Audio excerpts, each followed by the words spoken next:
Dear ladies and gentlemen, hello, hello. Welcome to the Shakespeare School 5th Online CELTA Day Conference. I hope everybody's doing fine this wonderful evening and you're ready to go on a journey of growth that shapes great teachers. As we're waiting for a few more people to join, I'd like you to go to the chat box. I see lots of hellos and good evenings already. And maybe you could share one thing that you are hoping to learn or discuss during this conference. Something that you are curious about, something that you would like to find out more about. We will be using the chat box a lot today, so you can already get used to writing in it. Mostly for all the practical things that we're going to do during the webinar. And we also have the Q&A section for the questions that you have for us, the presenters. So, class management, I see already in the seas of hellos. Halloween. Okay. No, Easter is coming. I'm quite sure about it. Dealing with future. Ooh, lost that. Okay. Class management, lots of class management. All right. School management. That's a good one. Yes. Anything mostly.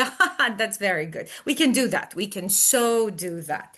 So, I guess we're getting ready to start. And I would like to introduce our guests present today. And together we plan on telling you everything you need to know about the CELTA course from various perspectives.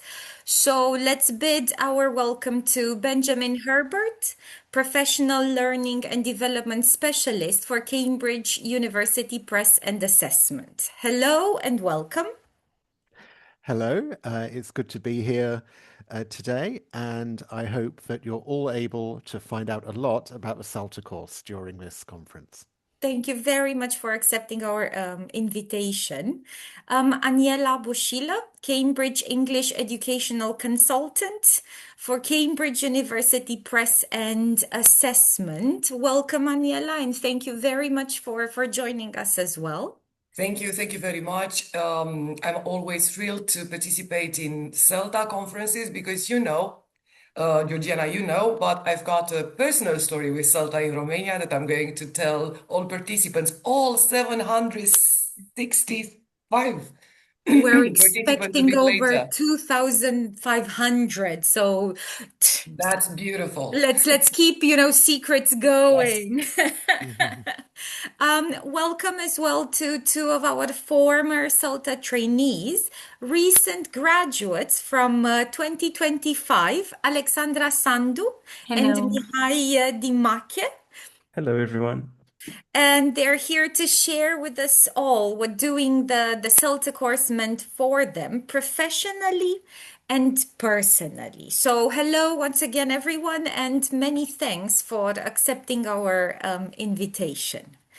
And let me introduce myself as well. So I am a teacher of English with a keen interest in professional development. I'm guessing pretty much like everybody present here. And with this in mind, I got my Cambridge teaching qualifications and later on went through the rigorous Cambridge process to become a certified CELTA tutor. And now, more than a decade later, here we all are today to share information and details about the CELTA course with you, the CELTA course and certificate. from our experience at Shakespeare School in particular, and also a bird's eye view about what the CELTA is all about. And here's why we have so many guests who are going to share different facets of this multifaceted course. Now, the place where I personally learned that the key to successful teaching is leaving your comfort zone is Shakespeare School, the language center where I have kept on growing for the past 23 years now. Young at heart still. Shakespeare School prides itself in high quality services due to always keeping up to date with the latest research and trends, but also owing to the team of incredibly talented teachers that aim to turn every lesson into a unique learning experience. Shakespeare School is also a gold Cambridge exam preparation center, entering thousands of candidates every year to sit their Cambridge exam, obtaining results well over the national and global average. And latest news, starting last year, Shakespeare School has become a Cambridge English educational partner, being part of the very few elite centers around the globe to have been granted this title. And as great experience brings about great expertise, Shakespeare School became in 2014 the first CELTA center in Romania, now boasting more than a decade of Cambridge certified teacher training. And I would say that what sets Shakespeare School apart from other CELTA centers is its team of hardworking trainers who, through reflection and feedback and reflection and feedback and reflection and feedback, have brought the course to outstanding standards. And speaking of our courses, here are the teams of our most recent graduates, and in the next few minutes, I hope it's going to become clear why they considered CELTA to be an amazing experience. Alexandra, from our part-time team of CELTA trainees, is also here with us today, and same Mihai, but very back there in the corner. Here he is also present today to share his experience about the intensive course last year.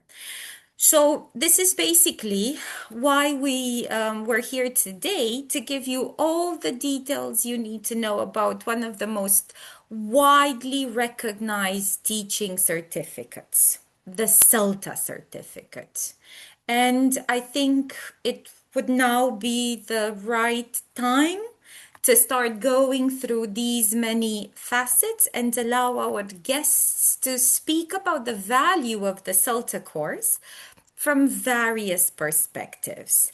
And first of all, Aniela will introduce Cambridge University Press and Assessment English as provider of industry-leading English teaching qualifications, and she will tell you how CELTA has become the gold standard teaching qualification. And apart from her own personal story with the CELTA, Aniela has always been a highly involved supporter of the quality services we offer here at Shakespeare School. And this is probably why you will see her at many Shakespeare School events. She's always ready to answer all of our questions, to guide us, and not only us, but English teachers around Romania with anything and everything. Aniela, once again, thank you for joining us today, and I'll leave the floor to you. Thank you, Georgiana. I won't have a presentation, a PowerPoint presentation per se, because it's always magical every time I speak about Cambridge University Present Assessment, the shortest business card that I could give this evening.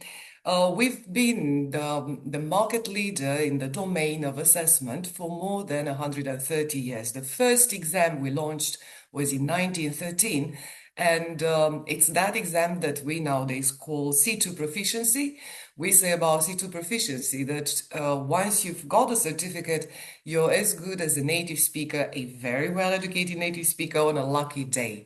So being a teacher also means being acquainted with all the rigors of the language.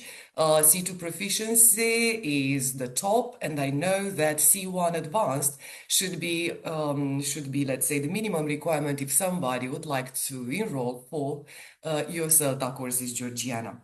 Now, starting 2022, Cambridge Assessment, Cambridge English Assessment got, actually in 2022, the assessment department got married with the Cambridge University Press. So now we are Cambridge University Press and Assessment.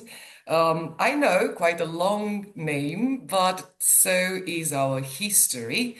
As a publisher, we've been on this for more than 550 years, publishing all sorts of materials. But I'm very proud and very eager to let all teachers know, or to be teachers this evening, that if they want to start to teach English, they should always have the best friends, the best specialists, which means they should prepare candidates for Cambridge exams, and they should do that by using the official preparation materials. Now, if you're interested in finding out more about Cambridge University Present Assessment, I'm always available. And I'm pretty sure that Shakespeare School, and thank you for understanding my voice. It's probably obvious I'm not very well, but I really wanted to participate in this conference because the story in Romania with CELTA is that I really wanted to have CELTA in Romania. I was somehow jealous of looking around at other countries that could provide their teachers with CELTA courses. And it took me a while to find the right person in 2012 who said, okay, Aniela, this is quite an ambitious project, but yeah, Shakespeare School is ready to do it. And that person was Adriana Alionte. Adriana, I never miss an opportunity to say hi to you and thank you again for being courageous, brave, to extend your amazing standards of professionalism, teaching English, to helping other teachers get those standards. Adriana has managed to create a wonderful team at Shakespeare School, and Georgiana and the rest of the trainers at Shakespeare School will be, let's say, those people that will not only train you how to become the CELTA teachers that you want, but they will also be there as friends. They will be supportive, kind, and encouraging you every step of the way, which also Cambridge has been doing for many, many years with teachers, with students, and with our colleagues. So thank you, Georgiana. I wish everybody good luck. CELTA is for teachers that are at the beginning of their career. CELTA is for those that are not teachers of English, but would like to embrace this wonderful profession, career. CELTA is for everybody this evening. 1.1K, I can't believe it. Congratulations, Shakespeare, on making it possible for so many people to find out more about CELTA. I wish everybody good luck this evening, but also during your CELTA course. I'll be here, by the way, Georgiana, yes? I will be here. I'll be answering all questions if necessary. Thank you very much. And from what I could gather, all our guests today are more than happy to stay until the very end so that they can answer all the questions that our national and international participants. We have a lot of, well, the audience is worldwide, apparently.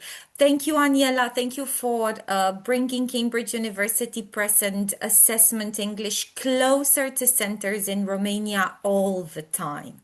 You've been there from the very beginning, and you're continuing this journey with us. And I hope that we will be able to take this path together for many years to come as well. Now, we're moving on to our second most esteemed guest today. We have Benjamin Herbert, who will now zoom in on the CELTA course to give you an overview of the course structure and content in relation to its ongoing relevance in the 21st century. Now, Ben has trained teachers and taught in different contexts for over 15 years in the Czech Republic, Jordan, Libya, Turkey, and Saudi Arabia. I hope I got all of them, if not the majority of them. You'll add the ones that I missed. Sorry about that.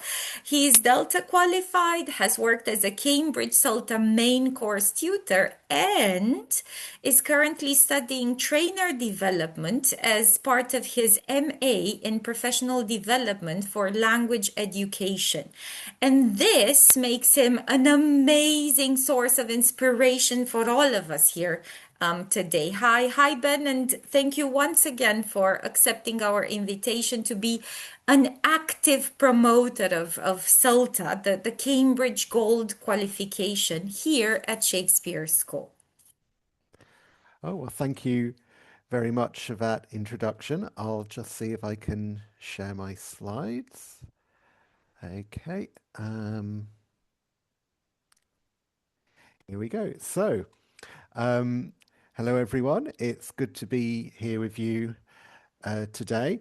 I think I've already been introduced, and yeah, I think possibly to add to that list of countries. I think since getting my current role as a professional learning and development specialist at Cambridge, I've now, to add to that list, I've delivered training sessions, I think, everywhere from Morocco to Oman and from Egypt up to Poland. So it's definitely like a wide range of experience, which I now have in terms of teacher training. Today, we're going to do a few things. First of all, we'll look at who can benefit from taking the CELTA. And then we'll move on to look at how the CELTA is actually delivered, because it can be delivered in a variety of ways. With a view to you possibly taking the CELTA, we'll then look at what taking the CELTA actually entails, as well as how it's assessed. And then finally, we'll look at how to prepare for the CELTA, and I'll also answer any questions you have. So remember, as we go through the presentation, if you have any questions for me, please put those in the Q&A box. However, as we are going through the session, I might sometimes ask you some questions, and then feel free to write your answers in the chat. In fact, I'm going to start with that right now. So before we go on, I would just like to know, how much teaching experience do you have? Please write that in the chat box. Maybe you have no teaching experience, or maybe you have a year's worth of experience, 2 years, 10 years. Please let me know in the chat box.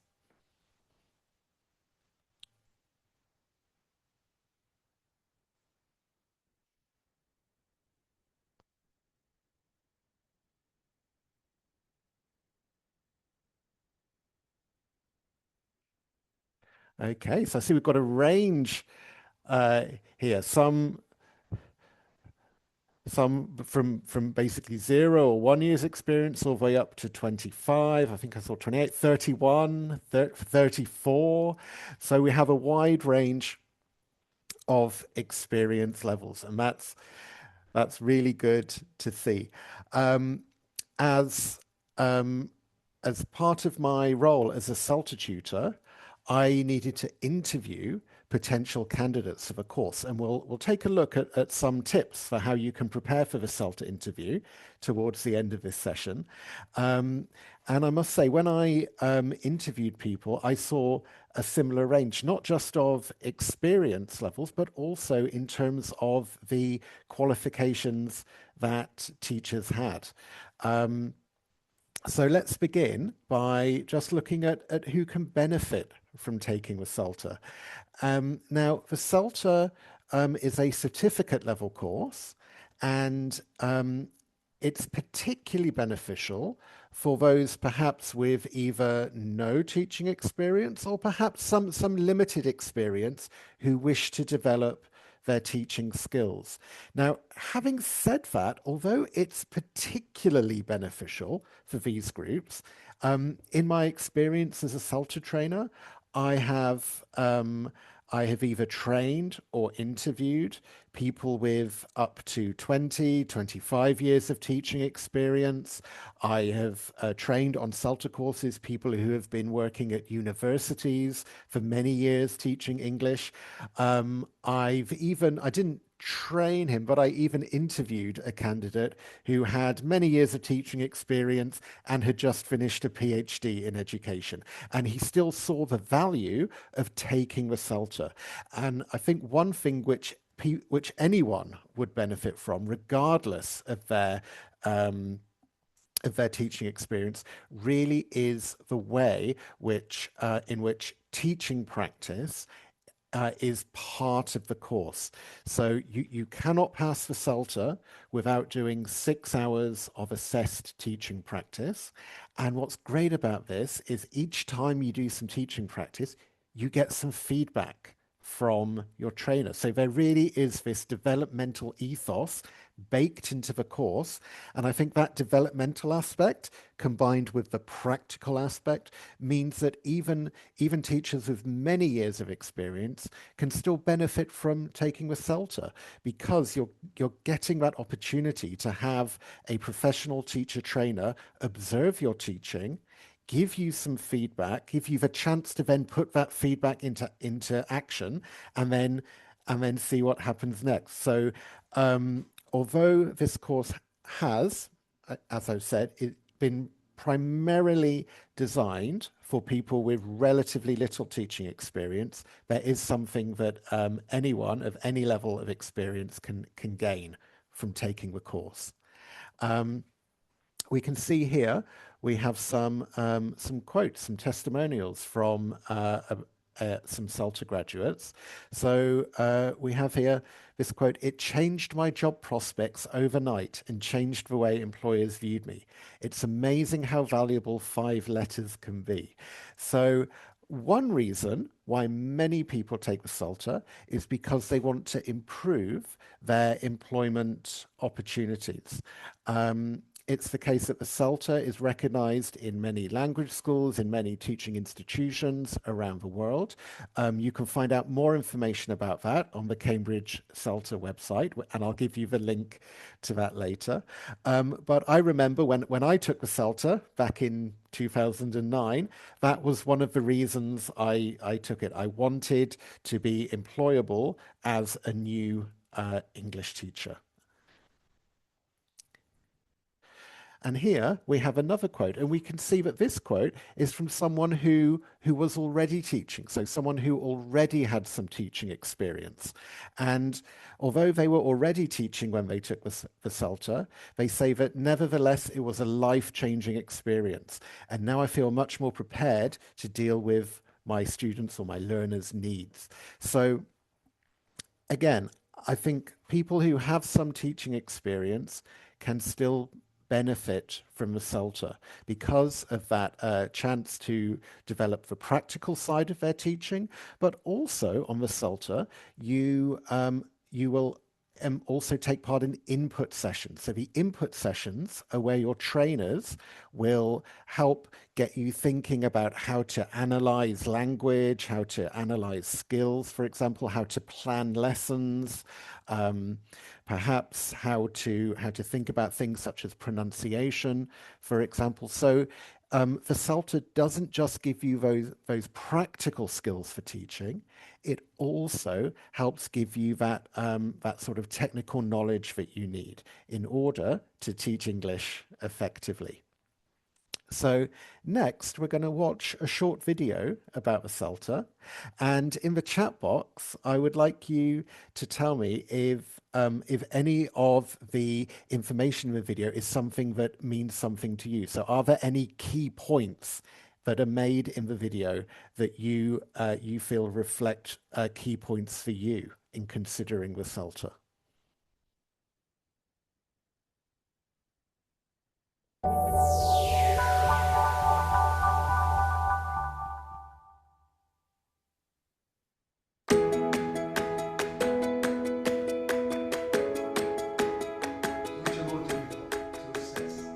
I'm Lucas, I'm from Switzerland, and I'm doing the CELTA course. My name's 𝗖𝗘𝗟𝗧𝗔. I took my CELTA qualification 18 months ago. It was a really fantastic experience. My name's 𝗖𝗘𝗟𝗧𝗔. I've just finished the CELTA course. My name is 𝗖𝗘𝗟𝗧𝗔. I'm from India. The main reason I chose CELTA was because it seemed to me that this was the thing that kept popping up. You do this job, it's advisable to have it. The CELTA course is the first step into English language teaching. CELTA is part of the Cambridge English, and I wanted to have an international recognition, so this was the best way to get it. I'm Maria Heron. I'm CELTA Centre Manager. CELTA is an internationally recognised qualification endorsed by Cambridge English, which is part of Cambridge University. It's basically teaching techniques for listening, speaking, reading and writing. I'm Greta. I think that the skills I've learnt on the CELTA will apply to other jobs. My CELTA really inspired me in so many different ways, and it really opened the world of English language teaching up to me. I definitely learnt some organisational skills. Most helpful for me was the input sessions, how to ask questions, how to get answers, how to control the way people do things. You can feel yourself making progress. It includes so much supervised teaching practice. It really gives you a sense of what the job is like. Teaching practice. Theory is always great. You need the theory in the morning, but to really learn it and to really experience it, you have to teach. It's constructive learning. After the last teaching practice, they're confident, they can put into practice a lot of the principles that they learned throughout the course and can then function independently in the classroom. I chose to study in the UK because it's home of English language. I came to the UK because I thought I can only improve my English in an English-speaking environment. And it certainly builds your confidence as well, standing in front of a class of students. Seeing the different ways the teachers brought those languages to life was really inspiring. When I finish the CELTA qualification, I'm going to be teaching in Italy. In the future, I'd really like to do some English language teaching as much as I can. I did my CELTA 18 months ago, and since then I've been working as an English language teacher. I'd like to become a high school teacher in Switzerland. If you really want to become an English language teacher, then I think the CELTA is a very good first step. It changed my job prospects overnight. Candidates are able to get really good jobs. It changed the way employers viewed me. I had the qualification that they were looking for. It's amazing how valuable a little set of 5 letters can be.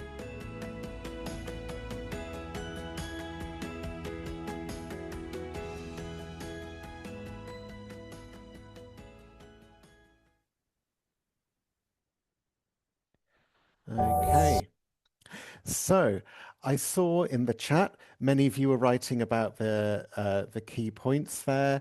I saw some of you mention that it's recognized widely in many places around the world by many employers. I saw someone also noticed it was mentioned that it can really help improve your job prospects in other areas as well, because I think teaching is one of those things. If you're a good teacher, then you know how to communicate, you know how to get people to work together. So there's many transferable skills that you develop through teaching. a language. Someone else has mentioned the amount of teaching practice involved, and how that the CELTA really does have it takes an all-round approach. So you learn how to teach not just vocabulary and grammar, but you also learn how to teach language skills as well. So that's good. Now, here we have the Cambridge English Teaching Framework, and I've included a QR code to this. So if you want to find out more, you can after the session. The Cambridge English Teaching Framework is basically this framework that was devised to help teachers see where they are on their professional development journey. And it goes from foundation, so like new teachers, all the way up to expert teachers. And the CELTA is primarily aimed at teachers at the lower end of that scale, so foundation to developing. Although having said that, as I said, even teachers with many years experience can still find some benefit from taking the course. So if you have a clear path towards your professional development in mind, I'd highly recommend that you just take a look at this framework, because it might help you conceptualize that a bit and also think about where you fit within this framework. So turning to how the CELTA is delivered. So the CELTA can actually be delivered in many different ways.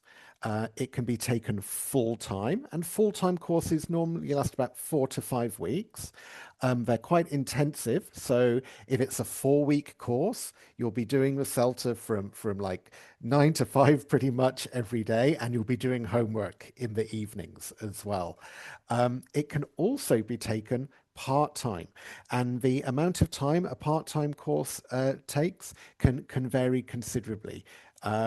It's possible for it to take just a few months. It can also take much longer, even up to nearly a year. Now, in terms of the modes of delivery, again, there's a bit of choice here. CELTAs can be taken face-to-face. We saw earlier, when we saw the pictures of the CELTA graduates, we saw that some of those pictures were from a face-to-face course, and the teachers were all there in the classroom.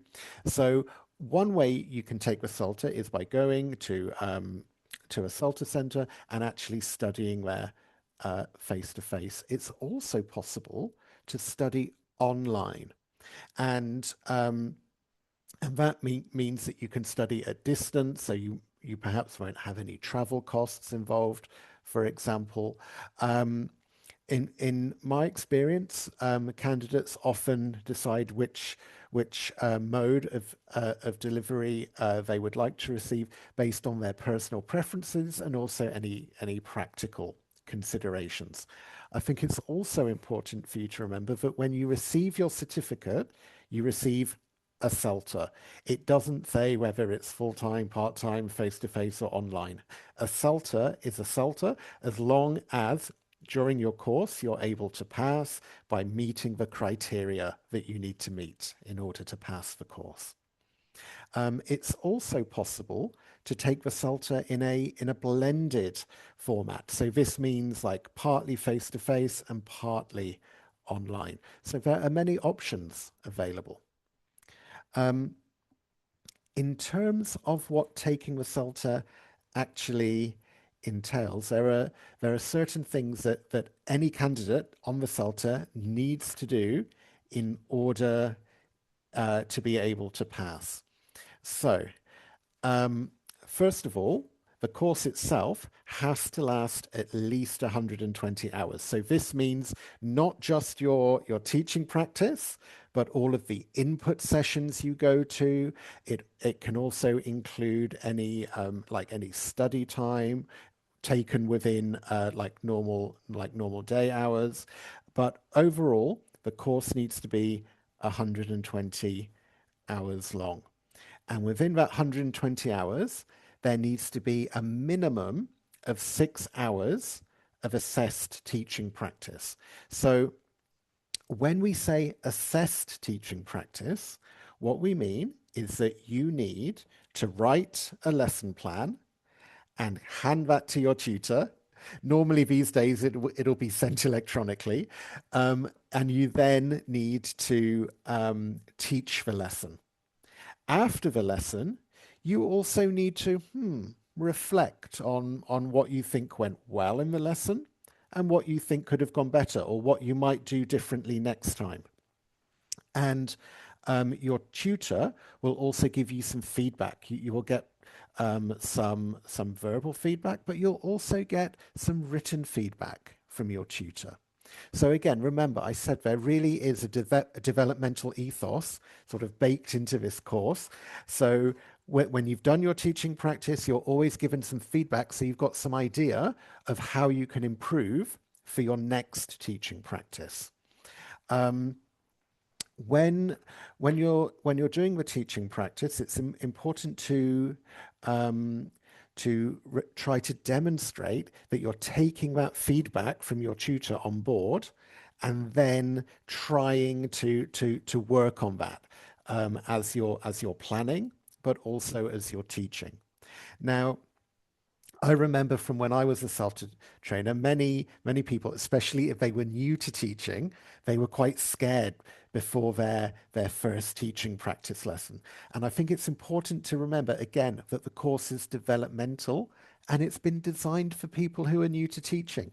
So if you enroll on the CELTA, one piece of advice I have for you is like, don't worry, don't panic before your first ever lesson. Just do your best and see it as an opportunity for your tutor to see what you need to work on, and then try to follow their advice. Before we move on from the teaching practice, another thing that you might want to know is that when you're taking the CELTA, you will need to practice teaching 2 different levels of English. So it's most likely you'll spend approximately 3 hours with one level and 3 hours with another level. So that way you're getting like a more rounded experience on the course. You also need to observe a minimum of 6 hours of qualified teachers teaching. Now, this can take various forms. Sometimes, depending on the course, you might observe real teachers in a lesson, but it's also possible to observe recorded videos of lessons as well. And it's quite likely that the center you're with will give you some kind of task there, so to get you to really think about what you're observing during that lesson. In addition to the 6 hours of observation of qualified teachers, which needs to be recorded, also when your colleagues are teaching, you'll be observing them as well. So in terms of the hours of observation on the course, there's quite a lot there. Finally, you also need to write 4 written assignments. So these written assignments are little tasks, relatively, which are given to you, which are normally given as the course progresses. So these tasks will give you the opportunity to prove how good you are at certain aspects of teaching, planning, and also subject knowledge. So you might be asked to analyze some language, for example. There's also a lesson planning assignment. There is an assignment around learner errors that they make. And also, you need to demonstrate that you've given some thought about the future direction of your career post-CELTA. So if you're able to do the 6 hours of assessed teaching practice and you pass most of the observations, and you get your 6 hours of observation of qualified teachers in, and you do the written assignments, then you should be on your way to getting a CELTA. Now, I thought here we could do a little task. I've got some parts of a lesson plan here. Let's assume I want to teach some vocabulary or some grammar. Could you please tell me what order should these lesson stages come in?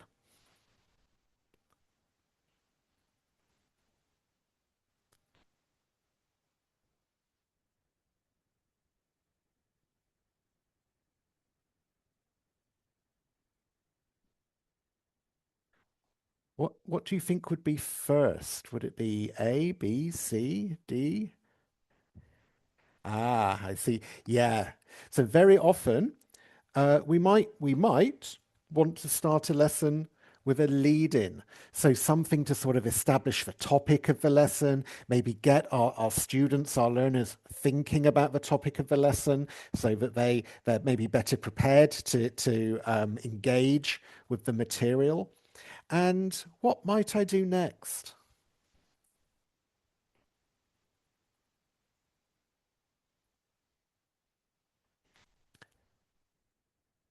I'm seeing it. There's a difference of opinion here. I'm going to put G. Now, on the CELTA, you'll learn that there's different ways of teaching vocabulary and grammar and functional language. But one common way of doing this is to actually start with a reading or a listening task. And we would do this so that the learners are exposed to examples of the language in a relatively like genuine use. And probably it's been graded to a level where they should hopefully be able to understand this input. And then after we've given them maybe some reading to do and we've asked them some questions about the reading, then we can do the noticing task. We can say, oh, look, in this reading text, there's this interesting grammar structure here. Maybe can we underline any examples of it? What can we find in the text? And then once I've got my learners to notice the grammar in that context that's hopefully help them to understand what it means. Good. Next, it's F. That's when we can start clarifying the grammar. So we can clarify what it means. We can clarify the form of the grammar. So how to actually form the structure and clarify the pronunciation as well. What would I want to do next? Good. I'm seeing lots of Ds. So next, I would want some controlled practice. So controlled practice is when we allow our learners to practice that language point, but in a way where we can easily tell if they've answered it correctly or incorrectly. So this allows us as teachers to kind of gauge if our learners have actually learnt what we were trying to teach them.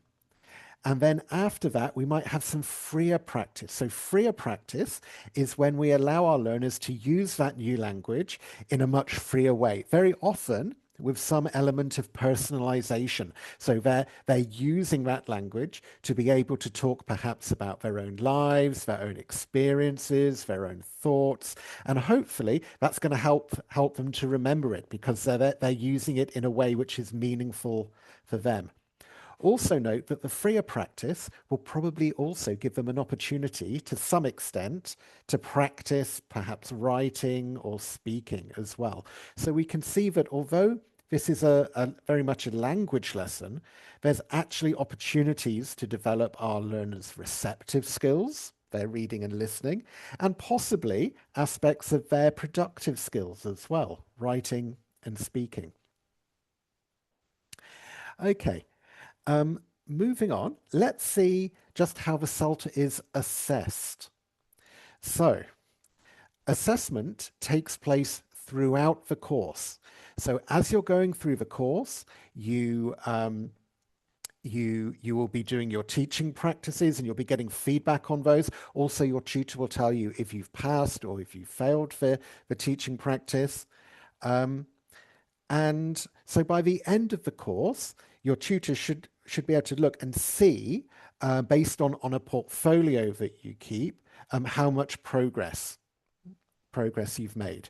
You must do the 6 hours of teaching practice in order to pass the course. And of course, you must do those 6 hours of observations as well. Those are essential. And you do need to have completed the 4 written assignments that you will be given during the course. Now, you're given 4 assignments, but when you submit an assignment, your tutors will mark it, and if on that first submission you haven't quite shown enough evidence to pass the assignment, you will be given an opportunity to resubmit the assignment. So all of the assignments can be resubmitted up to once. Also, although there's 4 assignments, if you fail one of them, you can still pass the course. So you need to have submitted all 4 of them, but you can pass the course. It's possible to achieve a pass grade with just 3 of the assignments considered to be passes.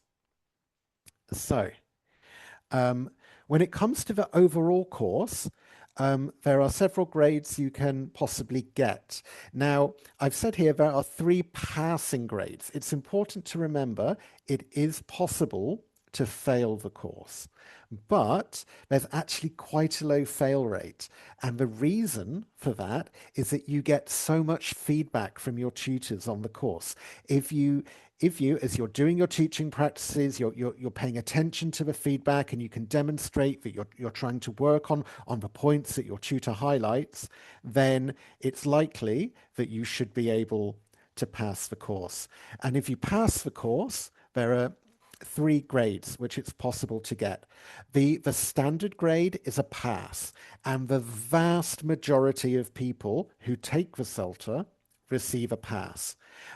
Some teachers who can prove that they can plan a bit more independently, they'll receive a pass B.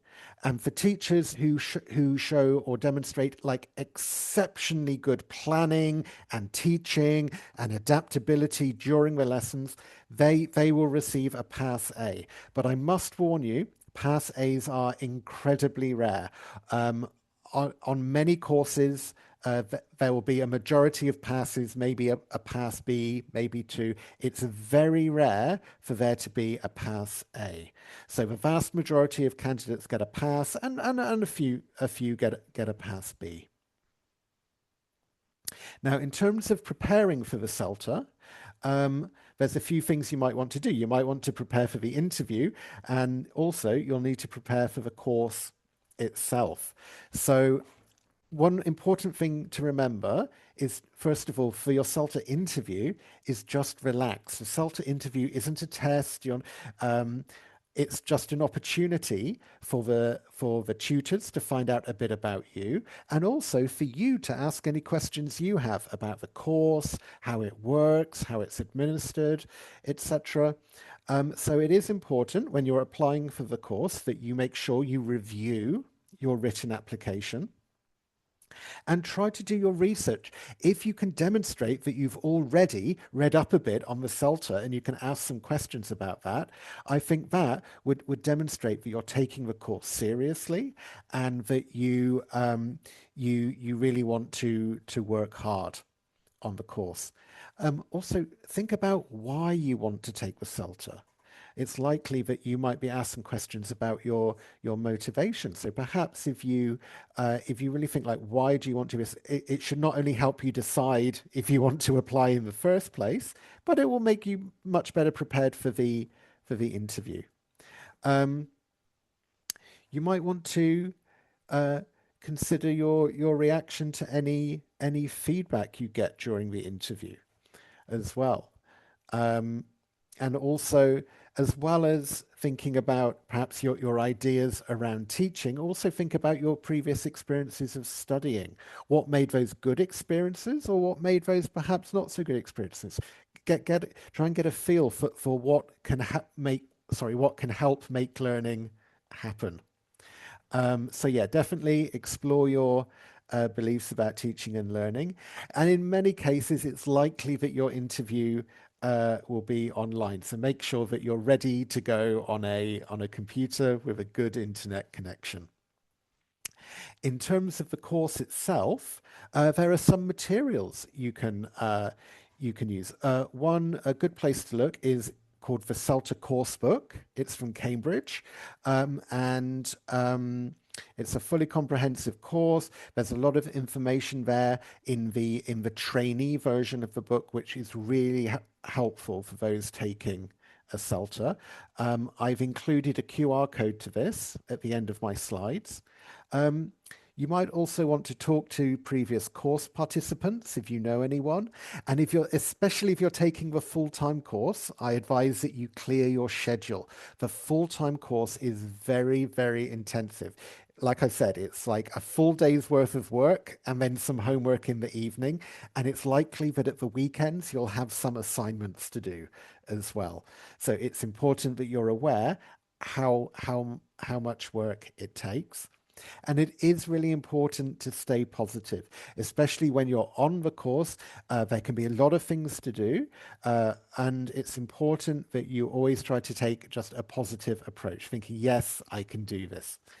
You might want to think about your English as well.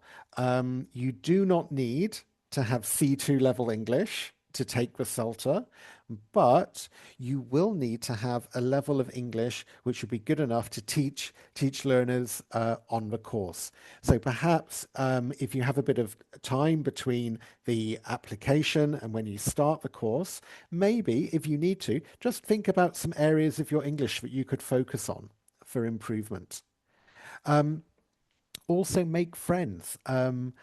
I think the CELTA, especially the face-to-face CELTA, is a great place for making new friends as you're working on the course together. I did my CELTA face-to-face 17 years ago now, and I'm still friends with one or two people from that course. So you might make friends on the course and find that you've made friends for life with someone. And remember, you can do it. Many people take the CELTA all around the world every year. And I think as long as you make sure that you have this positive attitude and that you really pay attention to the feedback you get from your tutors, and you make sure to participate well with others on the course, you will be well on the way to a successful conclusion. So, in terms of resources, I've included some resources you might want to look at here. These are some publications from Cambridge. There's also the Cambridge CELTA webpage, and I've included a QR code to that here as well. Now, if you would like the slides from this presentation, you can find them here. I've put a QR code on the screen. I will also post the link in the chat box for you. So here you go. And I'll see if I can attach it as well. We've got a little bit of time left, so I'll just see. There's no there's one question in the chat box now.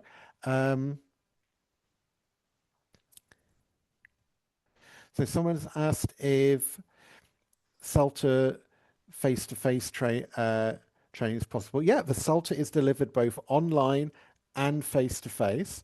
I think one thing to bear in mind is just all of the practical considerations. So obviously anything that involves face-to-face training, you need to start thinking about possibly travel, accommodation, visas, and that's something which you should discuss in the CELTA interview.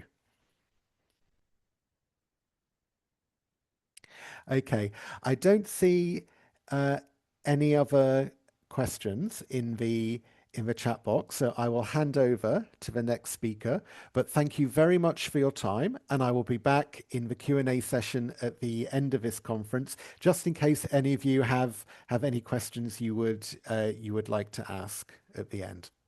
Thank you very much, Ben. I personally find it unbelievable to see how the Cambridge rigorous standards are upheld in spite of the changes in teaching trends and types of teaching and pandemic times and war and the CELTA stands, and how the CELTA course is not only relevant, but I believe it has now become a must-have for all the teachers of English in the world. And I found it very interesting how you connected everything to your personal experience and to everybody's personal experience today. And later on today, I'm actually going to show the participants a small snippet of, a snippet of a CELTA input session so that they get to see that as well. Thank you very much. That was incredibly helpful, I would say. Thank you. You're welcome. And here's where I would like to invite Alexandra Sando to share her experience of taking the part-time CELTA course. So the online format that Herbert was just mentioning. And just one little thing. Alexandra's CELTA journey started with a dream, I called it, to make more time for her beautiful family and to obtain this flexibility by setting up her own English language center. And let's find out how CELTA made this possible. Alexandra? Thank you very much. Good evening, everyone. It's funny because the dream changed a bit. What meant to be flexible and limited, it became full-time job. But I'm happy to do it because I do it with all the love for English and for helping adults. And of course, I would share with you everything I experience, and I hope I could be able, by the end of my speech, to inspire you and to make you not necessarily convince, but make you realize that no matter how busy we are, I'm also a mother with 2 young children, we need to find time to invest in ourselves. So my story started last year. Of course, when I enrolled at CELTA, I was not a beginner. I had more than 10 years of experience and had worked mainly in private system with young learners, of course, preschoolers and secondary school students. You know, from the outside, things were good. They were working. Students were satisfied. Results were good. And yet they had reached a point where I relied too much on routine. I found myself questioning my teaching choices. I often felt tired, at times overwhelmed, and not because I lacked experience. It's because I lacked clarity and a fresh path. So when I finally decided to apply for the CELTA and had my first interview with Georgiana, one thing became very clear to me. This is going to be hard, but I was not going to be alone. And for the first time in many years, I was on the other side. I was a learner. I was being observed and being assessed, and I was planning lessons under pressure. I was receiving detailed feedback, of course, sometimes uncomfortable, but always constructive. And that experience changed me.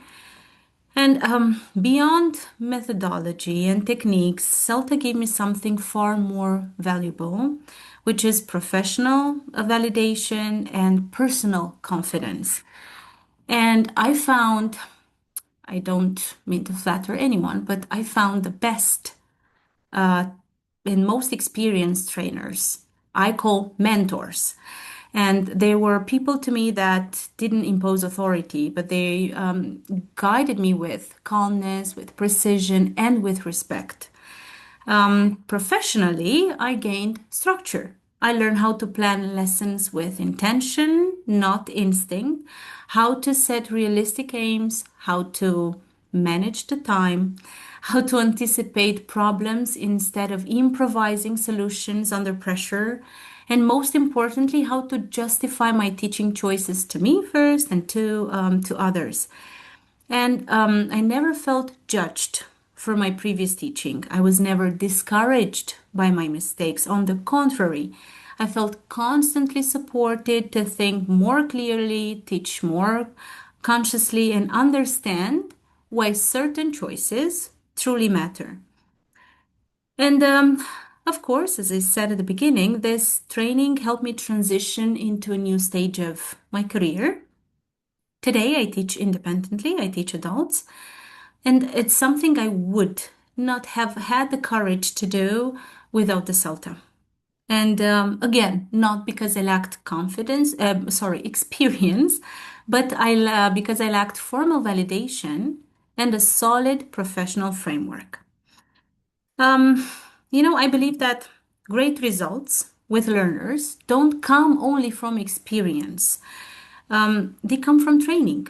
We're not born great teachers. Intuition helps, but it's not enough. We need to invest in ourselves, and we need to be assessed from time to time, and we need to accept that learning never ends, and that the only real limits are the ones we place on ourselves.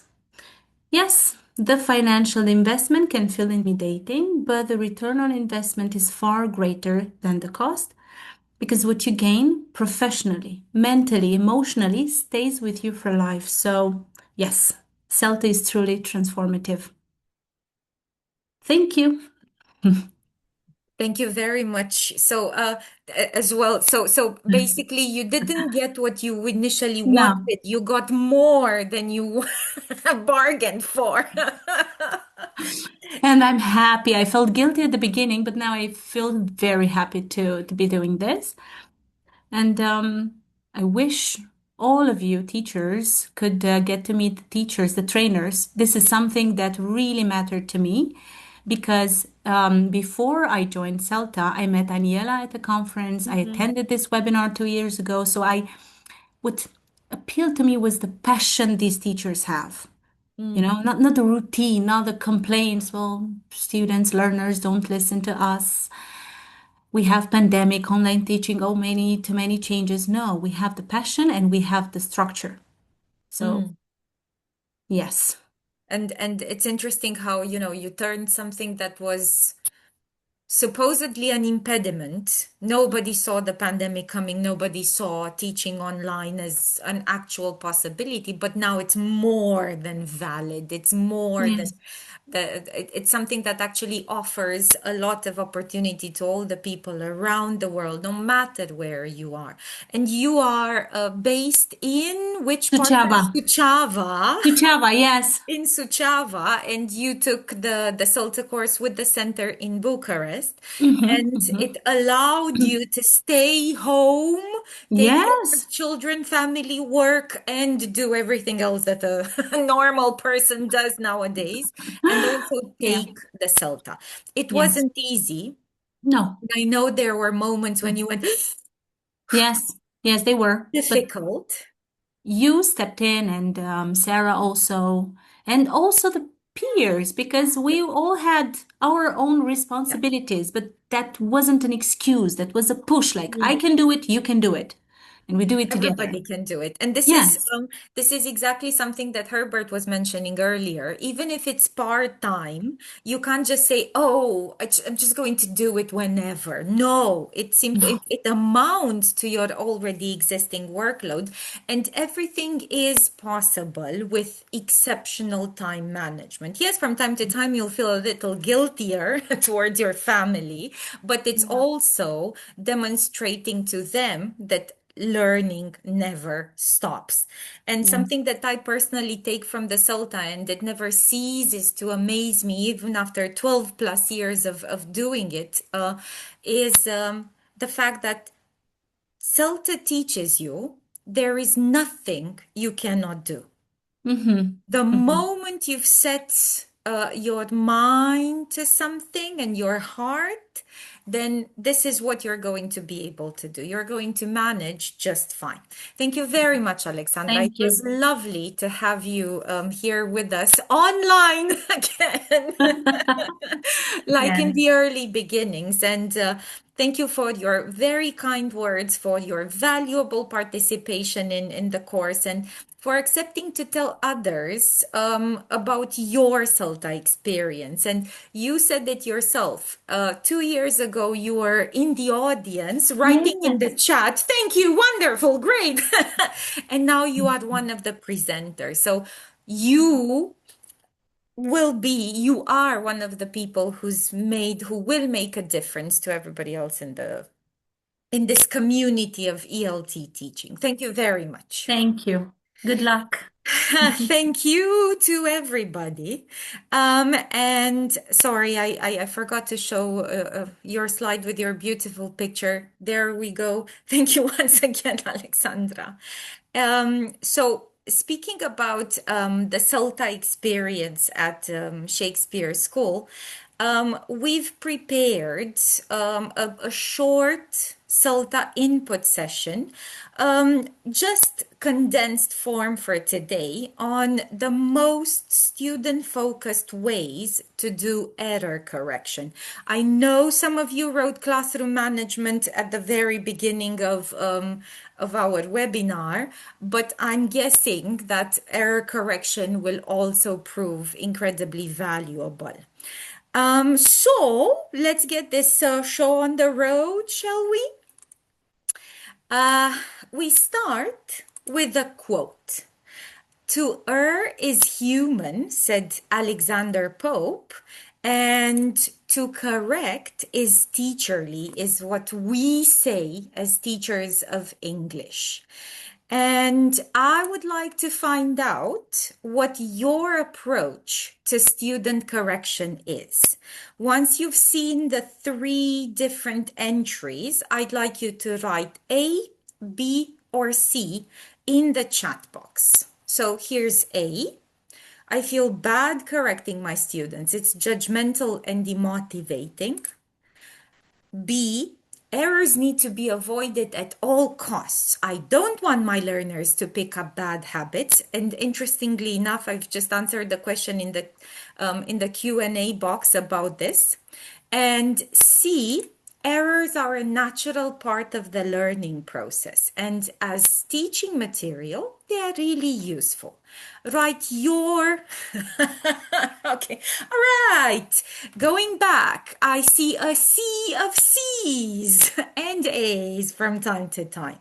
So most definitely, errors are a natural part of the learning process. Nobody wants perfection. Everybody wants progress. And this is one of the mottos, I think, behind the CELTA course as well. This is why assessment is continuous on the CELTA course. Progress is important, not perfection. And what is perfection, anyways? I'd like to introduce you to a friend of mine. His name is 𝗢𝗍𝗧𝗔. I wish that all teachers were like you, but my friend is actually your polar opposite.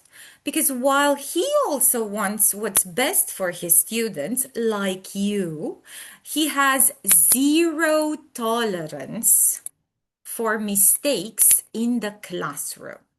So one day he comes up to me in the staff room and says, "Ugh, my students don't speak anymore. They just sit there quietly, staring back at me whenever I ask them a question. You'd think they were scared of me or something." To which I replied, "Well, Henry, maybe they are afraid of being corrected all the time. But then how can I help them use English perfectly unless they say something so that I can correct them?" He asks, outraged. Now, I told Henry error correction is useful, but that there is a time and a place for it. I gave him some advice, and today I want to share it with you so that you too can help your learners reach their full potential. And in order to do this, we have to cover some things. We need to discover what type of mistakes can be made, how these can be corrected, and when we should correct, or indeed when we shouldn't. You might be wondering why when is the last one? Well, because it rather depends on the what and the how. Now, Henry What kind of mistakes do your students usually make? I asked him. What do you correct them on? What do you think he said?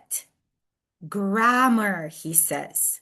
All right, I suppose that's true, but I'm sure you must have noticed them making other kinds of grammar. Okay, Henry, I think you need some help identifying various types of errors. But grammar and, ooh, excuse me, that too, but others as well. So I believe some of us, many of us, this person here for sure, has been called a grammar Nazi more than once in her lifetime. Maybe others have as well. Now, for fear of being labeled predictable, so to say, mistakes have taken it upon themselves to crop up in as different and colorful a variety as possible. We have different kinds of mistakes. Let's unmask them. Let's reveal their human face. Take a moment to read sentences 1 to 7 on the screen. As you're reading them, think about the type of mistake. Just think. Don't write anything for now. I'll give you 10 seconds to read through the 7 different sentences, and then we'll talk about them together.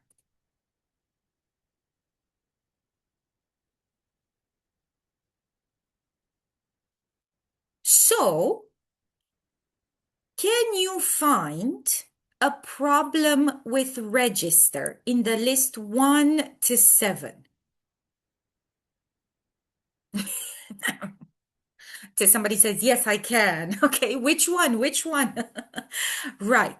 So we have number 3 as the one that would definitely signal a problem with register.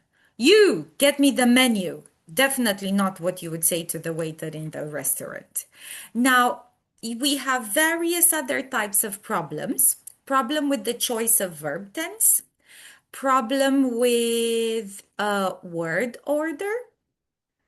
Problem with word stress. Problem with intonation. And a problem with the form of the verb tense.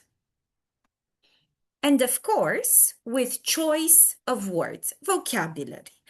First, I'd like you to try and match them. I'll give you 20 seconds just to think about them. Don't write anything in the chat for now. And then I'll show you a number. Don't write them in the chat just yet. I'll show you a number. We discuss that particular number. For now, 20 seconds, mentally try to match them. For those of you who are asking in the chat about the types of mistakes, you have them on the screen. These are the ones I'm talking about. Don't match them just yet. Think about them.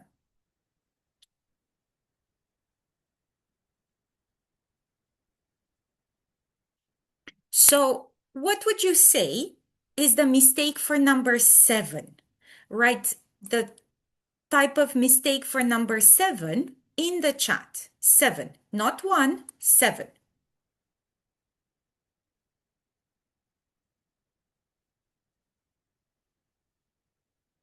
Excellent. We have C's again for number 7. We're moving on to the next one. What about number 5? What could be the mistake with number 5?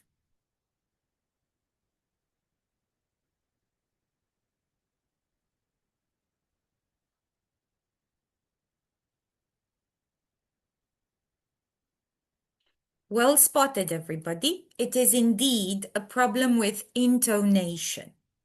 What about number 1? Now it's time for 1. So what is the problem for number 1?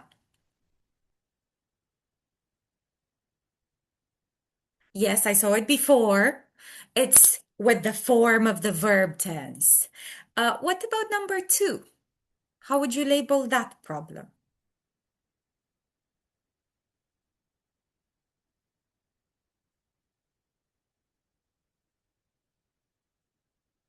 Very good. So the previous one was the form of the verb tense. Now it's the choice of the verb tense. Definitely B. What about number 4?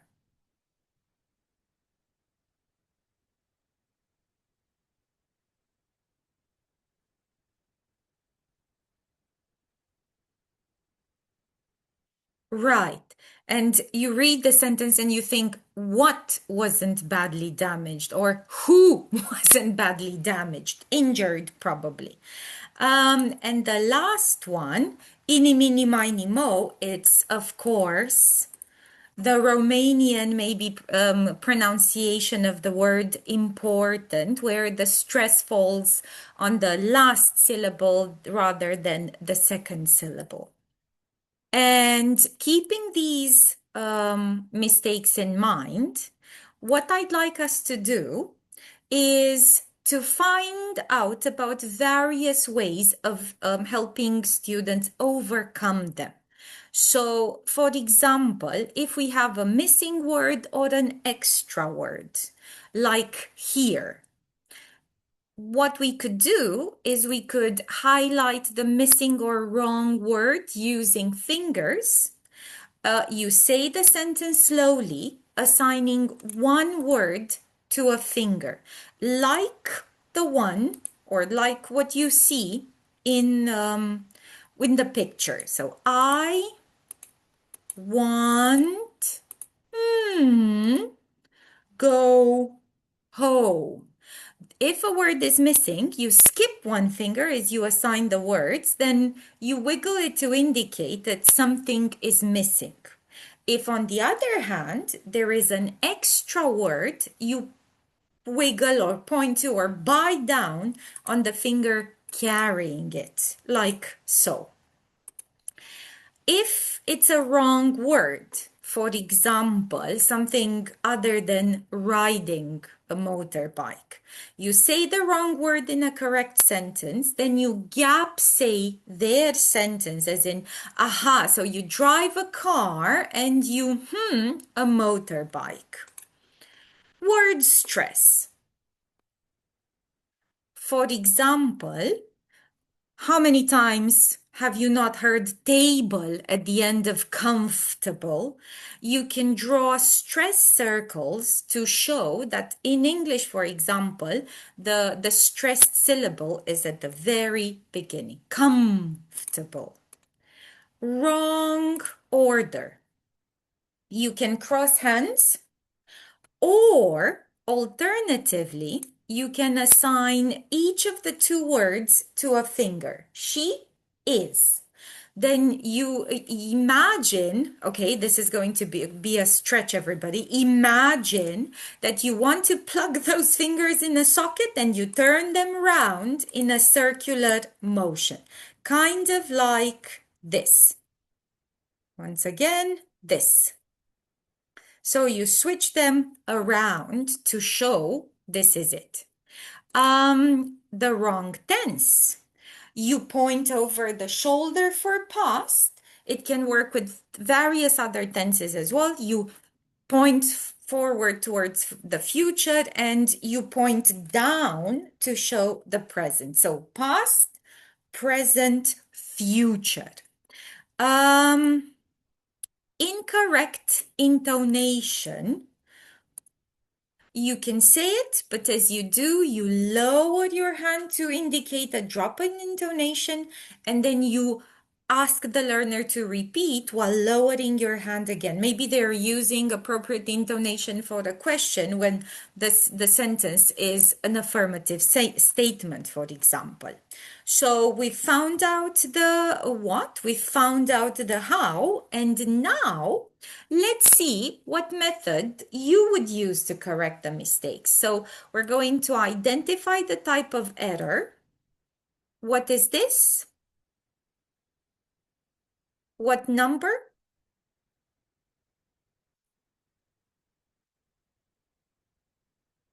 Definitely.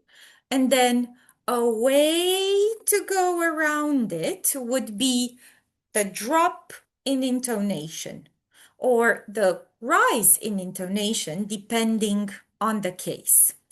What about the next one? So we have this statement.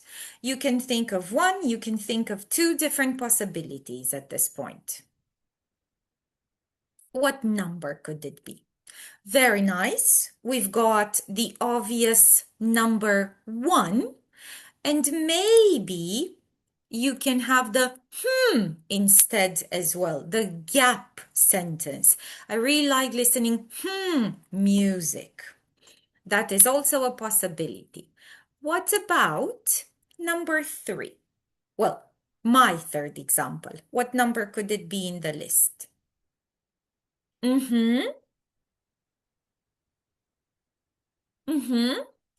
For sure, number 4. And then you could do the either the crossed hands, or you can do the plugging of fingers into a socket.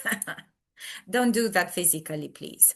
Now, what about this one? And I'd like you to read out to yourselves the incorrect version of society mispronounced this way. Again, I'm sure you've heard it many times before.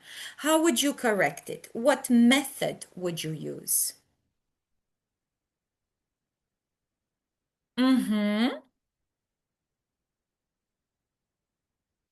We have some very nimble fingers on the keyboard. For sure, number 3.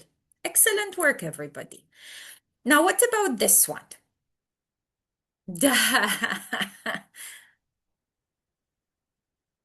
Somebody's trying out various pronunciations of society. What about this one? Definitely. So if, for example, when there was a mistake about the past, we could show past our shoulder. Now we can point towards, we can point forward, sorry, for the future. Definitely number 5. Or we can go back into number 2 and just go, with friends at a pub. So maybe you want them to say, I will meet, or maybe I am meeting. It depends. Now, as they say, timing is everything in comedy. And what are we, if not actors on stage? This holds true for teaching as well. It's very important to know when to step in. Correcting at an inappropriate moment can do more harm than good, and I'm sure you agree with me. Here are 3 different types of feedback that we can give our learners. We have hot feedback, right when the mistake is made. We have cold feedback, wait until the end of the activity to make the correction.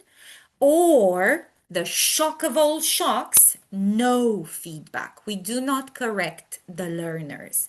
Let's work with the 3 different types of feedback. Obviously, my friend Henry said, this is outrageous, but I continued to convince him and said, it's true, Henry, it all depends on the aim of the activity. For example, if the aim is to improve students' fluency, what kind of feedback should we give?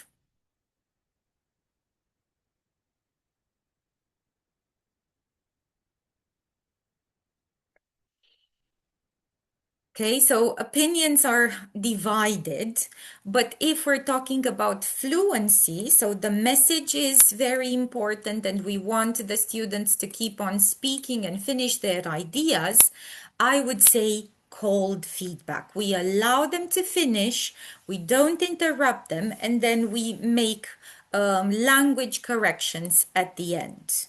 What about accuracy? When do you correct for accuracy?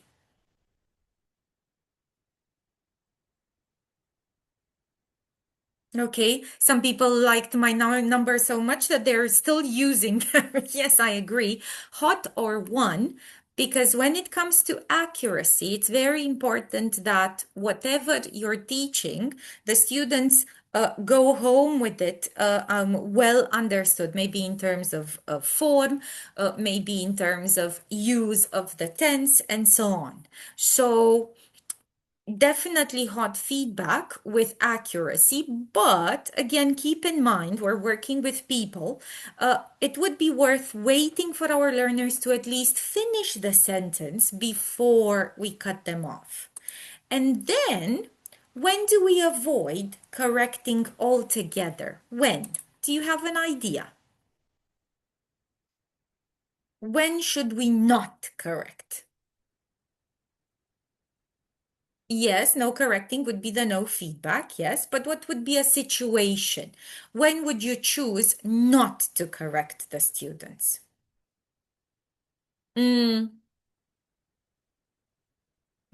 Maybe when there are no mistakes. Well, duh, of course. Free speaking, definitely. Somebody says never, never, there is no such thing. When the students are at the very beginning, sure. When you want to encourage students with low self-esteem. When, for example, we're just chatting for the sake of it, maybe during warmers, maybe making small talk, maybe just allowing the students to grow into themselves, let's say, into their own level abilities. So, what would you do in these situations? Let's talk about very specific situations. So, we have the teacher says, class, we have a new student today. Eliza, please introduce yourself. And Eliza says, hello, I'm here to work on my English. Nice to meet you. What kind of feedback would you give her?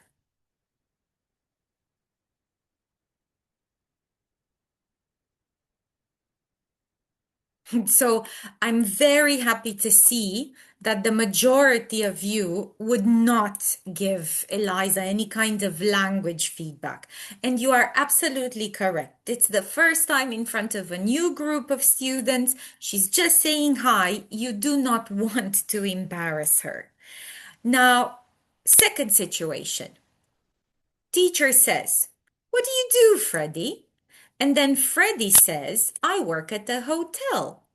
I make the guests every day. Then I take their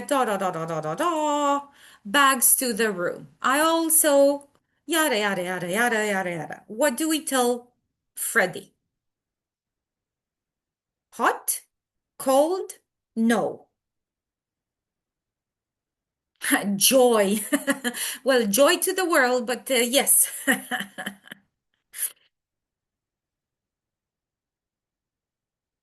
So there's a debate. I see lots of cold feedback here. What if I tell you that this would be one of the situations where hot feedback would be necessary? And why is that? It's because there is a breakdown in communication. There is no such thing as making the guests. He's probably talking about greeting, meeting, or maybe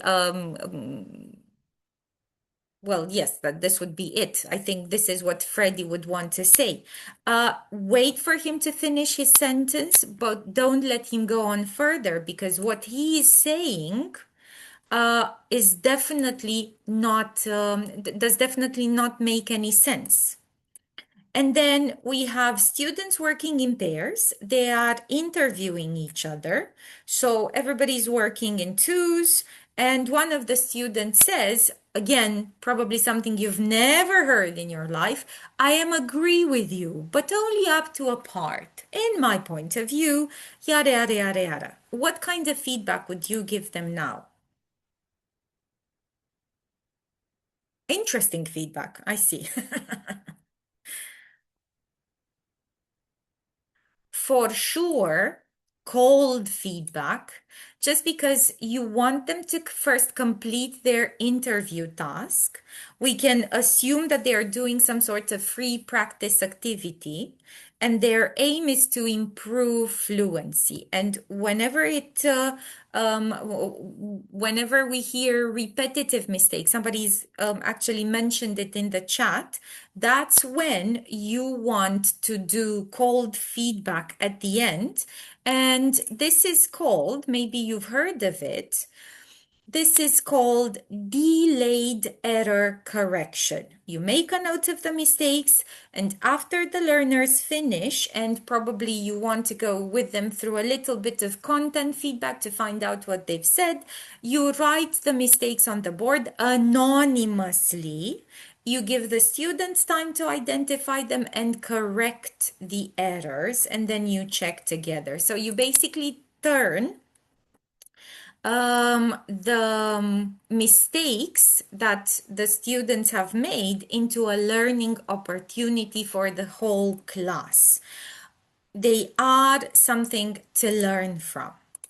Now, this was our condensed form of the input session. It's just one of the many things that you are going to learn about on the CELTA course. And going back to our friend Henry, I asked him, well, Henry, how about it? Was this useful? And Henry said, definitely. And I saw your definitelys as well in the chat.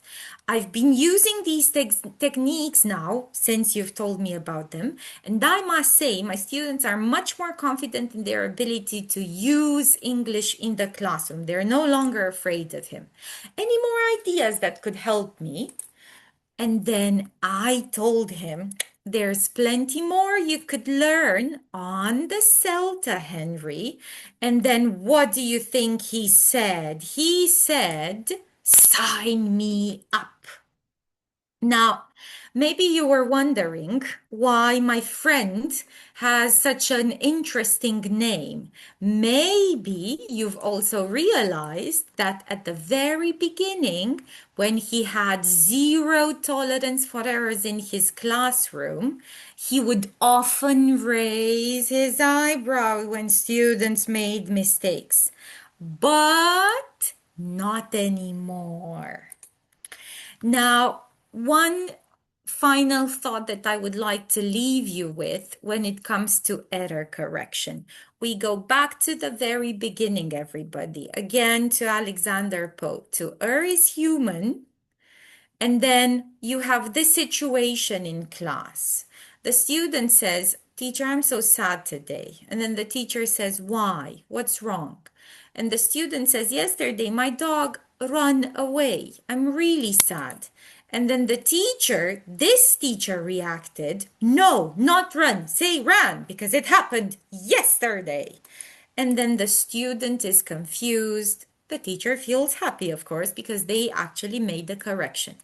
But going back to err is human, to correct is teacherly, and to know when to simply listen is wisdom.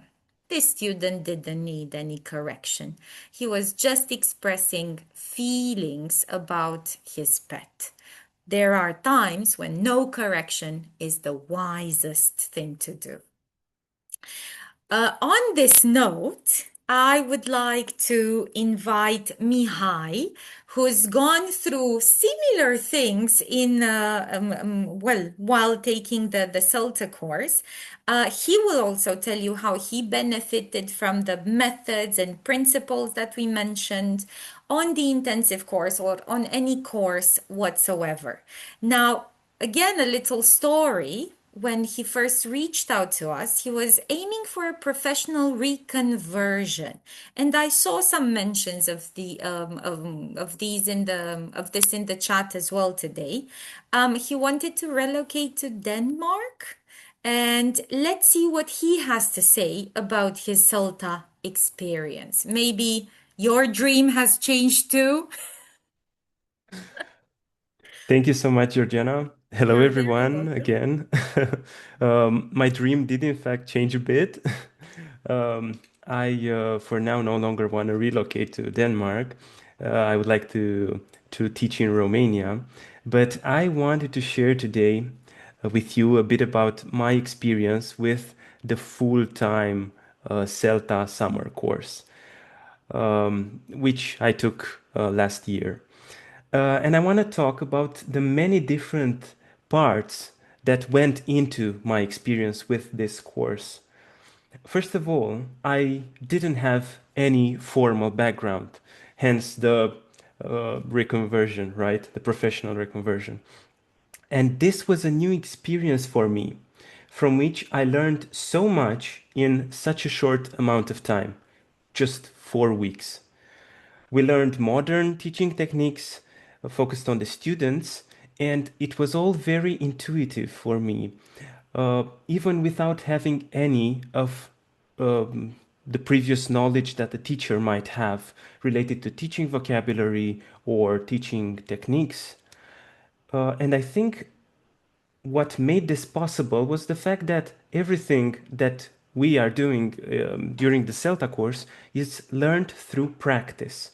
So all the techniques, all the information is assimilated quite naturally in this way. Now, everything that we were taught was explained clearly, and there are plenty of helpful materials given to us throughout the course, but there is also the help that's coming from the tutors, who were always there to answer all of our questions day and night. They were 24/7 available to help us. Now, to tell you a little story from my CELTA experience, I remember halfway through my journey that we came to a point where we had to change the students we were working with because we had to experience a different level at that point during the course. And I remember the exact morning when we did that switch. And I was in the other classroom waiting to start our lessons. And one of my previous students from the first group that I taught came to me a bit earlier and said, teacher, what's going on? Why are you not in our classroom? Are you not going to teach us anymore?" And in that moment, I felt like a real teacher, having to deal with the fact that from time to time you have to switch students. You have connected with a group. Now you're trying to adapt and connect with another group. And there were a bunch of things that I felt in that moment. On one side, I was so honored and I felt so much appreciation for my work. I was a little bit sad, obviously, and I think that's a natural part of the teaching job, the teaching experience. But at the same time, I was so grateful that I got to connect with that group of students. And everything happened in such a short amount of time. Imagine, just 2 weeks, and we got to connect with each other. I think that's one of the most beautiful parts of the CELTA course. Now, the same connection I felt with my colleagues, my fellow colleagues, and the tutors, who were always there, supporting each other, helping each other out. Whenever we had questions, we would ask each other, or we were asking the tutors. And I felt that people were there to see us succeed. And that's really remarkable. Going somewhere new, dealing with all of this new information, and you have so many people backing you up, being there in your corner and wanting to see you improve from one lesson to the next. Now, we got a lot of time observing each other teach and observing the tutors teach as well. And I believe from that we gained so much knowledge and we witnessed so many different experiences. I think I would sum this up as being pure wisdom gained from watching others. And again, this is quite a valuable thing to be able to achieve in such a short amount of time. Now, regarding the intensity of the course related to this full-time course, I believe that with good time management, it is possible. Like Benjamin said before, you need to stay positive throughout it. And it's very important to take your time to eat well, sleep well, but also do your tasks whenever you are handed them. And with all of that, I think it pretty much worked out nicely for all of us, all the participants in that summer course. Now, what's truly astonishing is how everybody grows throughout this course at their own pace in many different regards, right? But we all, in the end, became better teachers. And that transformation happening in 4 weeks is something truly amazing. So I would like to leave you with a photo that Georgiana shared already with you, but I'm going to show it again. It's from the last day of the course. We've been through so much together. There's all of us, there's the students as well. And I hope that you can see the energy in that room because it was truly amazing. And that energy was present throughout the course in so many different moments and different ways. So I truly recommend taking this course. It's a unique experience that I don't think you can get somewhere else. Thank you very much, 𝗖𝗍. And it's interesting that you mentioned time management. I was going to say that your time management even put us to shame, the tutors, and we knew what we were doing. But then it was like you were 7 steps ahead of everybody, including us. So amazing, absolutely amazing time management skills. And thank you very much for the advice you gave the participants and reminding them that keeping hydrated is very important. Yes, indeed. Eating is also very important on the course, and not starving to death. This allowed us to see tiny glimpses of your experience. And there is one more, not only one more, but one other thing that I feel truly grateful for. Is something you left with us, and I wanted, wrong share. I wanted to share it with everybody. It's 𝗖𝗍 also has amazing drawing skills, and he left his feelings for the course for us in a drawing. And he gave me the drawing together with the message. And he said, it's been an exhilarating 4 weeks filled with surprises and lessons that will stay with me for my whole life, that helped me grow tremendously and overcome my limits. And I want to share my drawing from this last week with you. And then he explained it to me. He said it shows the classroom where we taught the past couple of weeks, his second group of students, with some details to remind me of how it all looked and felt. And this is a very accurate description of the class, even the number of students. And this is me, everybody. This was my chair. Lots of interesting things on my laptop too. And underneath it are roots, which I thought are the teachers and the tutors grounding each other whenever we had the lesson and we needed the support and always being there.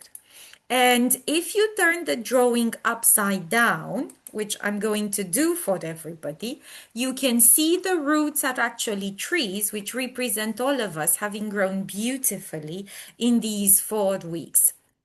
I usually associate the intensive CELTA course with instant coffee, everybody. It's like pour input, pour knowledge, do practical work, and then 4 weeks later, and when you started, you would never believe that, and when you ended, you go, I cannot believe 4 weeks have passed. They turn you into a teacher, or they turn you into a better teacher, or they turn you into the teacher of your dreams. Thank you very much, 𝗖𝗍. Thank you for everything. Thank You're you welcome. for being here, and thank you for all the wonderful memories that you've left me personally with as well. Thank you as well. And We're drawing to a close, everybody. I hope that by now, with everybody's help and all of these facets that I told you about at the very beginning of our meeting together, it has become evident to you as well that CELTA stands as a commitment to ongoing learning and professional growth, and that it is a transformative journey that equips participants with lifelong teaching skills. It teaches the teacher to become the guide on the side, as Harmer says, and it does all of that through experiential learning. Exactly as Ben was saying earlier, you learn by doing and you learn by observing others do as well.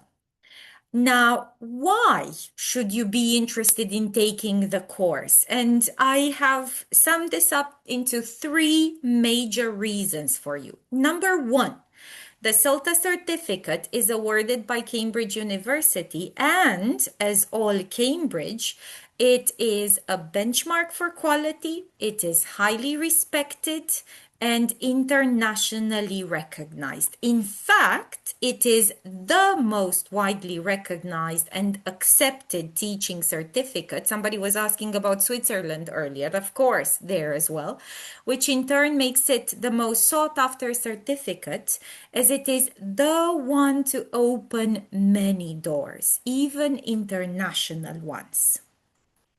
The second major reason for taking the course is because the brilliant combination between practical teaching experience, diverse learner exposure, really teaching students feedback-driven improvement and emphasis on adaptability, this helps in developing a very flexible mindset, which I would say is essential both in teaching as well as in all aspects of life.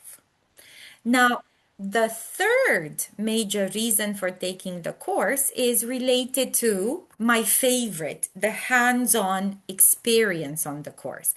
What does it actually mean? In short, it means literally teaching adult learners, being given feedback, and then adjusting your future lessons accordingly. Now, if you want to zoom in a little deeper, it involves experimenting with various techniques and being able to develop many skills. For example, you learn how to be a facilitator of language and teach based on your students' needs and interests. You work with diverse learners who have different needs, learning styles, and abilities. Somebody was asking about this as well earlier in the Q&A box.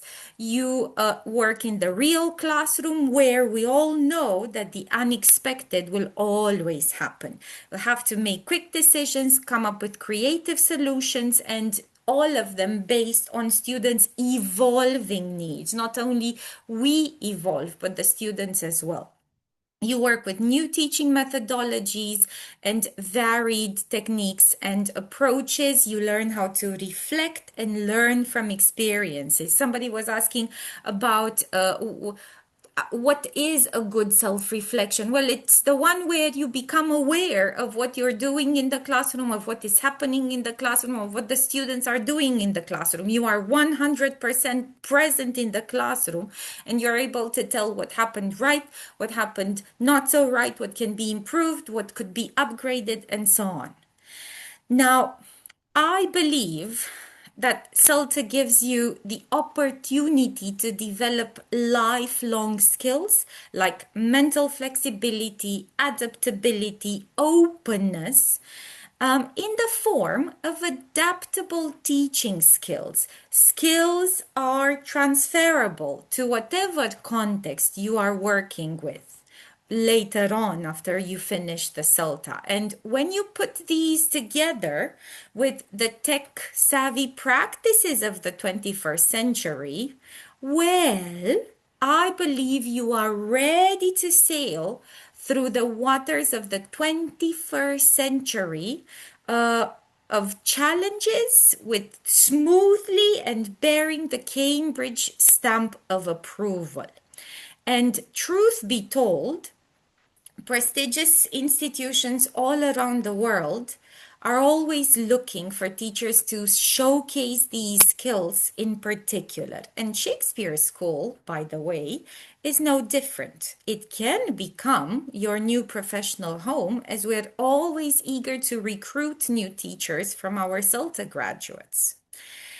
Now, you seem convinced about the benefits of CELTA, and you would like to find out the admin details as well? Here they are.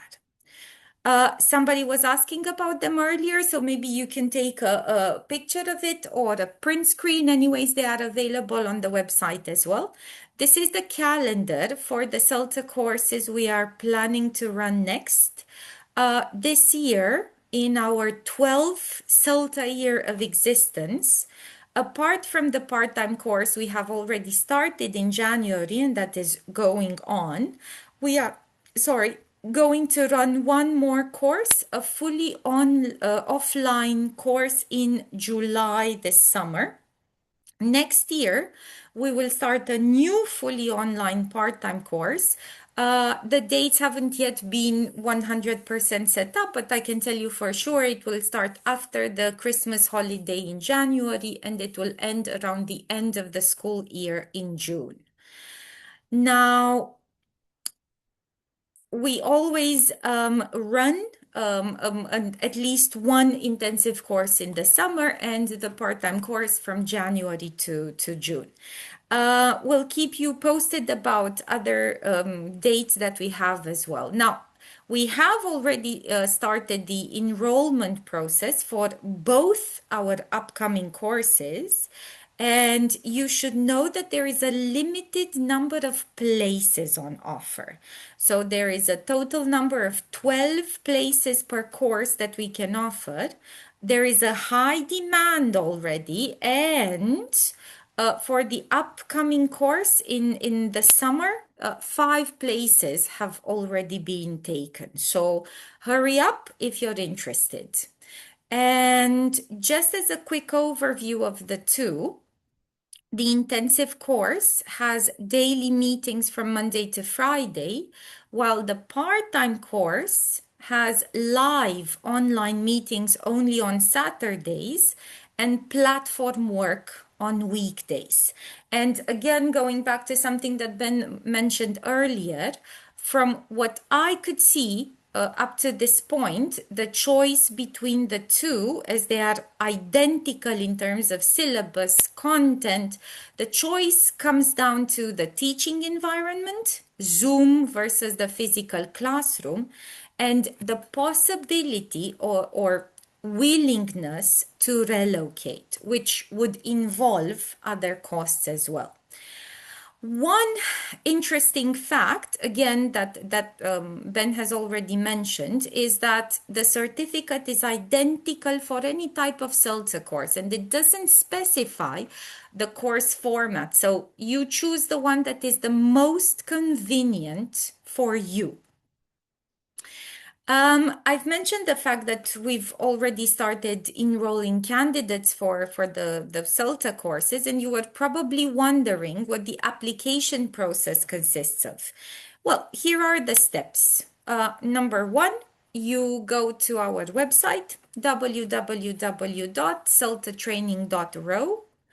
Then you download the application form, you fill it in, and you send it to my email address. There you have it. You complete an application task that I send you, and finally we meet for a stress-free interview on Zoom. And something for you to keep in mind is that the application process is absolutely free of charge at our center. This is not, however, the best news of the day.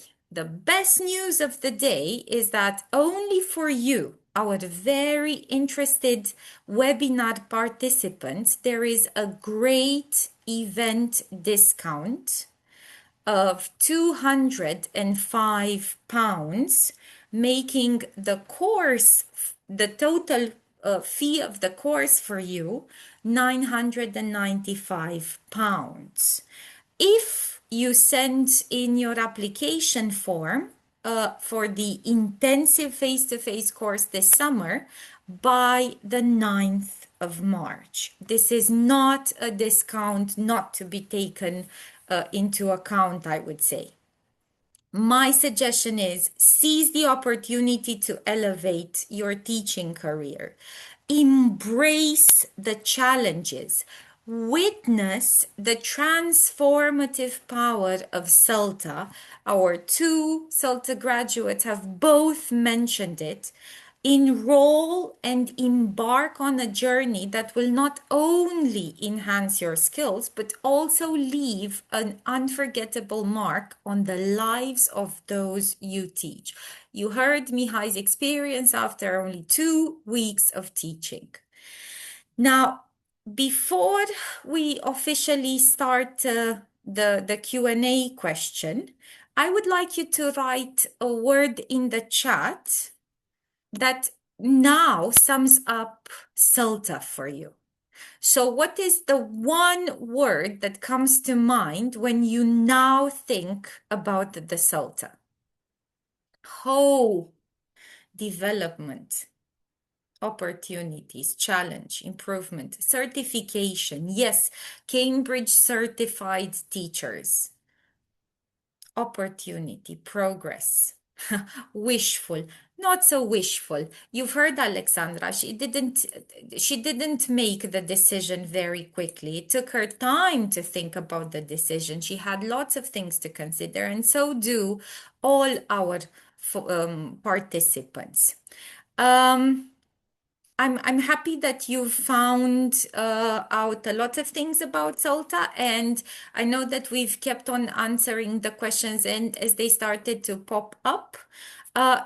Now, if you have any extra questions, you can use the Q&A button to ask us anything you might still be wondering about in regards to the CELTA course or certificate.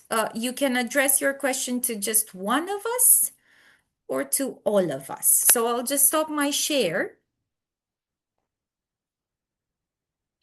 And maybe if the other guests today would like to pop back in and help me answer the questions.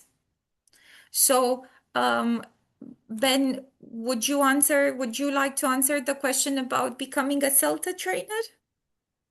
Okay. To become a CELTA trainer, you would need to approach a CELTA training center and see if they would be willing to take you as a trainee tutor. Now, some centers might be willing to do that and train someone up. Other centers might not be willing. So you do need to approach them. It helps if you have some contacts at the center.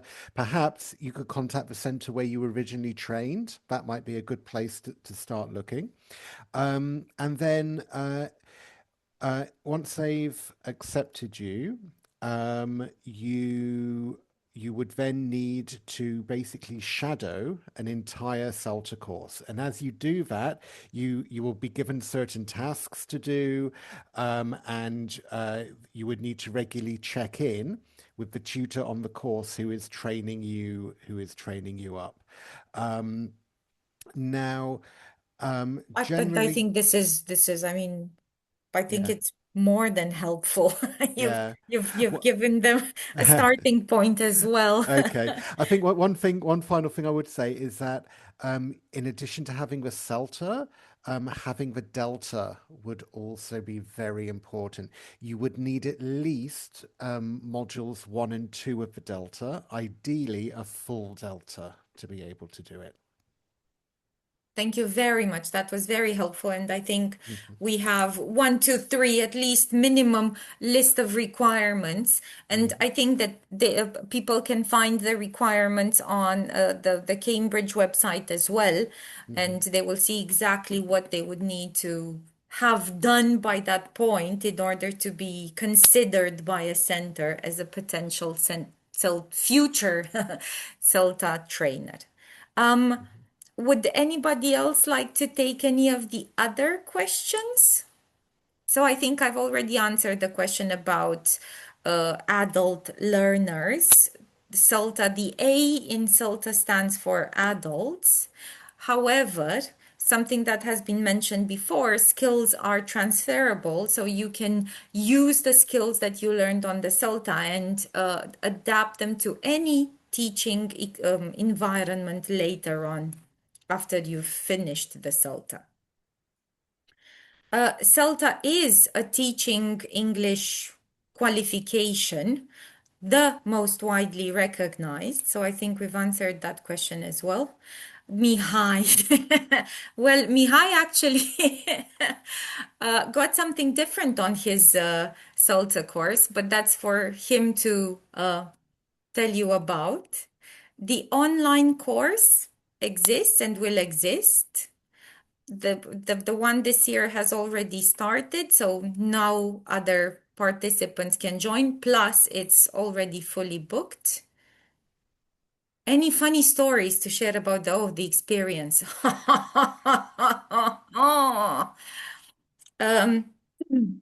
I'll start off with mine. So there is we've mentioned the fact that anything can happen on a CELTA course. I keep on saying there's nothing that hasn't yet happened to me on the CELTA course. The moment I say it, something else happens. My latest thing was ant infestation. Yes, yes, yes. I had barely said nothing has happened on this course so far, and then one of the trainees says, there are lots of ants on my school bag. It was very interesting to get rid of them. It was an experience. It helps you develop personally as well. What is the rejection rate? The rejection rate for the course is very limited. It's basically if you've passed the first 2 steps of the application process, you just need to demonstrate in the interview that yes, you are the person you've written about, and that we like to keep to give very realistic feedback. And Ben, you said this earlier as well. If somebody does not have the abilities at the moment to be able to pass the course, we are very truthful about it because it's an investment in time, money, and everything else. So, but it is possible to reapply. absolutely. So perhaps if you're given some feedback and some areas to work on, you can do so and then apply again in the future. And for example, we actually had people who came back after initially we told them not yet, do this exactly as you said, and then they came back and had everything they needed. Right. Well, I kind of think these are all the questions, and thank you very much, everybody. We thank you to the audience. You've joined the combined powers of Cambridge University Present Assessment and Shakespeare School. Aniela, Ben, Alexandra, 𝗖𝗹𝗶𝗲, thank you very much for being present today. And we look forward to receiving applications from the very interested audience that we had today.